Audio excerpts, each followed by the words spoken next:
All right, APers, we are on our next word, which is stirrup, and this is in 2.3, part 2, right there, you can see it. And we're going to start in our second part of our packet with the word stirrup. This might not seem like it's very important, but it's hugely important. Stirrups allow people to ride on horses, stay up on them. It allows an increase in trade as people can ride horses more and use them for trade, but it also is really important for battle because it allows people to be stable on the stirrup, to be able to put their foot into the stirrup, and because of that they're stable. This is especially will be used by the Shan Nu, the Huns, eventually the Mongols, and they'll be able to fire arrows traveling at full speed, and they become these amazing horse warriors who can come in. They're pastoral people. They can come into sedentary or agricultural societies like China, attack, and then leave. The Shan Nu are a real pain for the Chinese Empire, and eventually will be one of the big reasons leading to their fall. So the stirrup allows people to ride horses, allows people to attack. It is a very historically significant. It will eventually lead to pastoral people developing empires in the post-classical age. That'll be coming up next. All right, let's get to our next word. The Lantine sail will be huge, especially in opening up the Indian Ocean trade routes. Basically, traders will be able to ride in the Lantine sail using the monsoon winds that we talked about last time to get to India at a certain point of the season and then leave at a certain point of the season when the wind and rain currents come into India and leave India.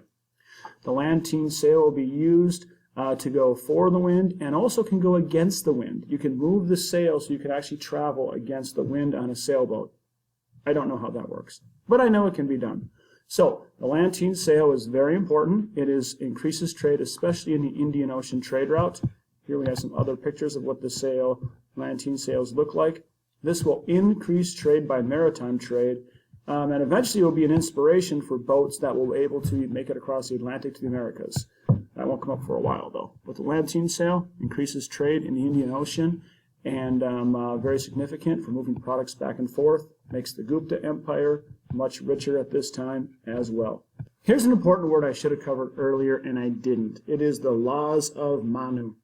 The laws of Manu are basically an explanation they give for the caste system, is where we get most of our explanation for the caste system. And we kind of got from this picture earlier in the year, and I want to go through it real quick. The caste system kind of saw breaking up Brahman into different body parts. So the main god of Hinduism is Brahman. And they said, well, think of it like this way, like the head is the Brahmins, who are the preachers, and the teeth. They're the head of his body. His arms are the Kshatras, who are the warriors and the rulers, the big muscles. I know. And then, I always say this one wrong. The Vaishyas are the farmers, traders, and merchants, and they're the thighs or the legs, which give a lot of muscle that allow it to move. And the Shudras, the laborers, are the feet who do the menial jobs, the laborers. And then the Dalits are the outcasts. They're not even really on it. They are the street sweepers, the latrine cleaners, and this is how you break up. Think of the laws of Manu are basically saying, take Brahman, and all the people represent different parts of his body. Apologize if I made that over simple and if I have some mistakes, but that is basically the laws of Manu on the caste system. Cotton, which is indigenous or native to South Asia and was grown in India for a long time, becomes a major product that can be used in trade. It is a major product that is traded with, as cotton textiles are made, and traded on the Indian Ocean Trade Network. It's significant because people are willing to sail long ways in their Lantine sails to get cotton and spread it out into the Middle East and other places in the world. And in fact, cotton spreads so much that's what most of our clothes are made today in the United States and almost anywhere around the world. And cotton gets its start in South Asia, definitely cultivated in India, and grows their trade in the Gupta Empire. Now it's time for one of my favorite words of the year, and that is cannot.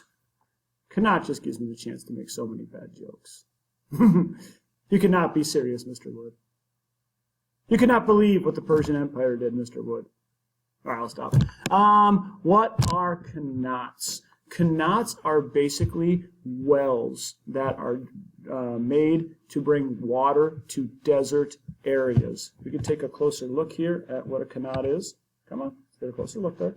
There we go. It's for irrigation, and what we see is we have the main well here, and what they do is they get to the water, and they keep having these access shafts, which allows air to go through, and the water is able to come in and distributed, and they're able to water their land.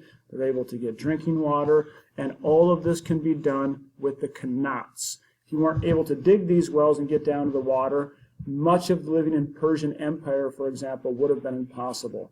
So making qanats makes it possible to have towns in Persia, makes it possible to have some oasis towns. Qanats are very important to get water to a desert area. You want to associate the qanats with Persia. And I cannot wait to get to our next vocab word. Rice is another major crop that spreads at this time. And it's the Buddhists who really bring the rice with them, because the Buddhists are vegetarians, and the people on the steppe, like the Shan Nu and the Huns, they like their meat, pastoral people. Rice you can dry it out, you can bring it with you, and it's very easy to replant again, very easy to grow, very easy to store and to eat. So basically, where Buddhism goes, rice goes. There we see the spread of Buddhism, and with it goes the spread of rice, which becomes a main grain for people to eat their foods all over parts of Southeast Asia, East Asia, as the Buddhists spread and becomes a major crop that is grown in China. Sugarcane is another product that we again see grown in India. We're seeing a theme here. A lot of crops that are grown in India eventually make their spread and start growing in other parts of the world. And a lot of sugarcane will actually be in the next era. So it's significant. It's a crop that spreads throughout the world, but it's going to be mostly in the post-classical era. So we'll just move on to the next word. Our next word is disease pathogens. This is almost exactly the same as disease epidemics. I want you to remember the words pathogens and epidemics. Pathogens are pretty much the same thing. It's like smallpox, plague, and these horrible diseases that spread and kill lots of people. So you can pretty much have the same thing down that you have for disease epidemics that you have for disease pathogens. Just know pathogens and epidemics are pretty much the same thing. All right, that is all. I cannot believe we're done already. All right, let's go.